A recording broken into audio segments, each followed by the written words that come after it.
ஹல்லேலூயா! என்ற அதிகாலையில் நாம் பரிசுத்தரின் வார்த்தையை நாம் தியானிக்க இருக்கிறோம். இந்த நாளிலே கூட மார்க் எழுதின சுவிசேஷம் 2வது அதிகாரம் 3வது வசனம்.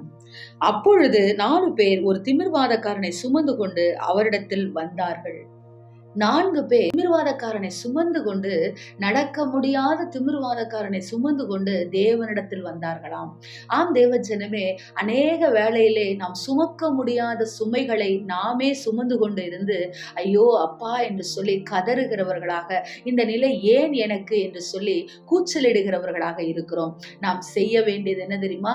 சுமையை சுமந்து கொண்டு தேவனிடத்தில் வர வேண்டுமாம். எனவேதான் அவர் சொல்லுகிறார், சுமை சுமந்து சோர்ந்திருப்போரே எல்லாரும் என்னிடத்தில் வாருங்கள் என்று சொல்லுகிறதை பார்க்கிறோம்.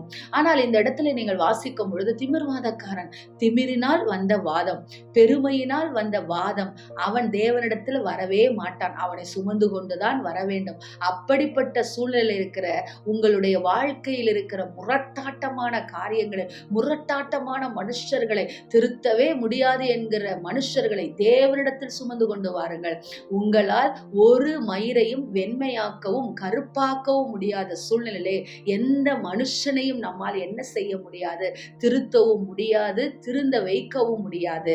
மாறாக நம் தேவனால் எல்லாம் கூடும். தேவ ஜனமே, இந்த 4 பேருடைய விசுவாசத்தை பார்த்தீர்கள் என்றால், இவன் வியாதியிலிருந்து சுகமாக வேண்டும், இவன் எப்படிப்பட்டவனாய் இருந்தாலும் சரி, இவனை இயேசுவிடத்தில் சேர்த்து விடுவோம் என்று சொல்லி அவர்கள் வந்தது போல, நாமும் அநேக சூழ்நிலையிலே இந்த 4 பேர் மாதிரி அவரிடத்தில் வர தயாராகும்.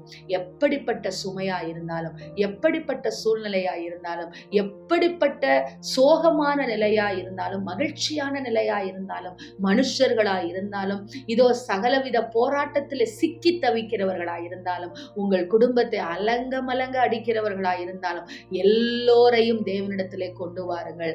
ஜெபத்திலே வையுங்கள், தேவ சமூகத்திலே கொண்டு வாருங்கள். நிச்சயமாய் திமிர்வாதக்காரன் எழுந்து நடந்து சென்றது போல உங்கள் வாழ்க்கையில் இருக்கிற சுமக்க முடியாத பாரங்களை நீங்கள் இயேசுவிடத்தில் கொண்டு வரும் பொழுது, அது நிச்சயமாய் அந்த சுமை மாறும். உங்கள் துக்கம் சந்தோஷமாய் மாறும் என்று சொல்லி விசுவாசித்து இந்த நாளை தொடங்குங்கள். ஆமேன். ஸ்தோத்திரம்.